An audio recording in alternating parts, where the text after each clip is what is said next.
Il-Ministru għal-Fondi Ewropej u l-implementazzjoni tal-programm elettorali Stefan Zrindzot-Soppardi ħabbar fil-Parlament li s-sena l-oħra biss l-Aġenzija tal-Gvern Servizzi Ewropej Malta is-SEM ħadmet biex kumpaniji, negozji, bdiewa, sajjieda, kunsilli lokali u għaqdiet mhux governattivi applikaw għal xejn inqas minn 80 miljun euro fondi Ewropej u ħabbar li minn Jannar tas-sena l-oħra sa Mejju ta' din is-sena is-SEM organizzat madwar 60 sessjoni ta' informazzjoni dwar l-opportunitajiet li jeżistu għall-finanzjar ta' proġetti minn fondi Ewropej. Fl-istess perjodu saru kważi 700 laqa individwali biex jingħata tarif u għajnuna dwar applikazzjonijiet tal-fondi Ewropej.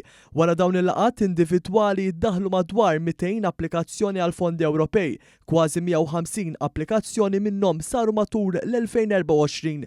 Bil-Ministru jinnota x'suċċess kien hemm wara dan.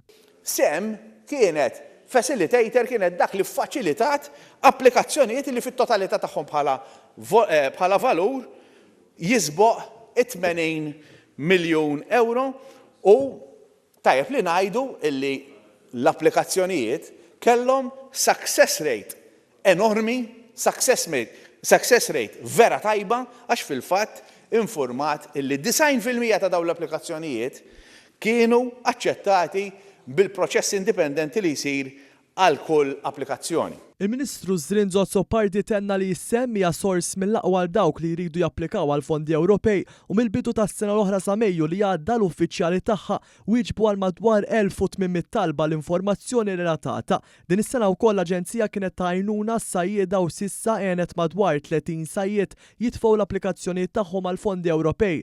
Fid-diskors tiegħu il-Ministru Zrindzot-Soppardi refera wkoll għall-irwol ġdid li se jkollha s-SEM fih dan l-MCSD bilha li jissaħħaħ id-dialogu soċjali f'pajjiżna f'materji relatati mal-Unjoni Ewropea. Permezz tagħha se tingħata informazzjoni dwar xi jkun għaddej fl-Unjoni Ewropea, partikolarment dwar regolamenti u liġijiet ġodda li jkunu qed jitħejjew u oħrajn li jkunu qed jiġu riveduti.